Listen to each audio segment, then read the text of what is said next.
Ladies and gentlemen, welcome back to Driven Wyld. Today we are talking about Boost Plus update on UberEats. So one of the promo programs that UberEats provides and recently updated is Boost Plus, or how it will work in the foreseeable future may be the better way to put it. This may or may not be important to some, but very important for others. So with that said, we are talking about Boost Plus on UberEats, the new update that they had, what Uber Eats tells you versus how it actually is, and everything in between.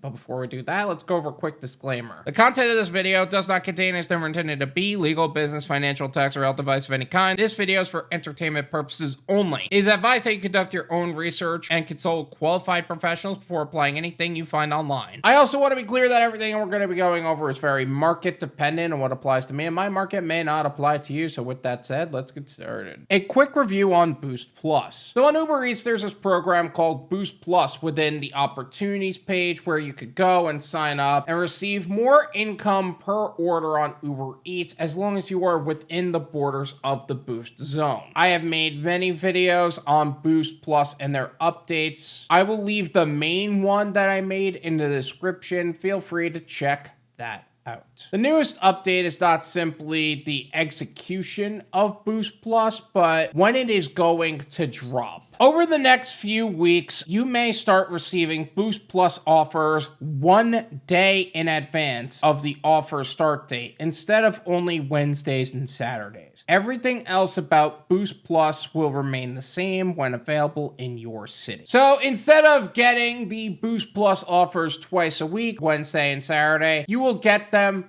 every day if they're available at all. So make sure you're paying attention to the opportunities tab, see if they're available for you. Other rumors about Boost Plus. One of the things that I happen to hear on the Behind the Wheel Discord server, which is a Discord server that isn't attached to any single creator, but a community of gig workers exchanging information as a whole, is that Boost Plus reduces order flow. I can't confirm that personally, but it does make sense, similar to Doordash, that they will claim that they don't have enough drivers in a certain zone that has a $3 peak pay where your zone has a $1 peak pay, and will try to drag you over there so they save money, and they end up paying out less of the peak pay that they're promising others, and those drivers end up dead. But I don't know if that's true or if it's more along the lines of what was discovered by Fair Pay, which is an initiative that was started to expose income and pricing transparency, which they have discovered that Uber and Uber Eats increases their take rates during Boost, Surge, and other promo pays in those respects, which it makes it seem like you're making more when in reality it's the same freaking price, meaning that it would be an illusion that you would get it at all. Sure, they may have a line for you that says you got it, but the base pay was lower than usual because of that. Either way, it shows that you can never really chase promo pay, and one of the things I usually say is that promo pay is the icing on the cake and not the cake itself, but in this case that's not the truth either, because there's going to be less cake. Habit building? So it seems to me like Uber Eats is trying to get people in the habit of opening up the opportunities tab, seeing all of these other income earning opportunities within the earnings tab, whether they're good or not, potentially even accepting them, or maybe something's coming, but they're trying to build the habit within us by making it, instead of twice a week, to every day if you're going for those Boost Plus programs. What could that mean for us? It really depends on how they implement the opportunities tab in the future, but right now it looks like they're just trying to build the habit. Like it's part of a bigger plan. I just don't know what that bigger plan would be yet. Final thoughts. If you're looking to make more money on any of these platforms, you need to really look outside of the platform itself. It's irresponsible to depend on any single platform, or really any platform,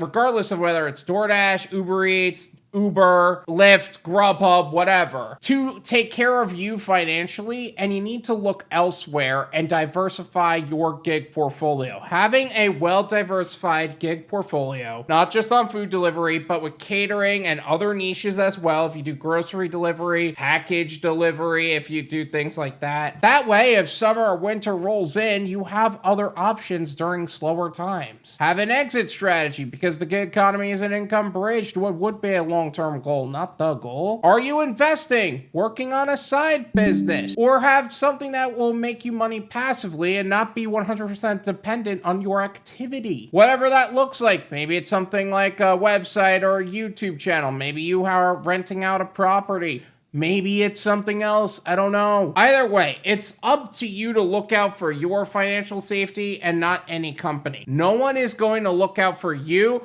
better than you are. Thank you so much for watching. I really appreciate it. As always, make sure to hit the like button, subscribe if you're new, and I'll see you guys next time.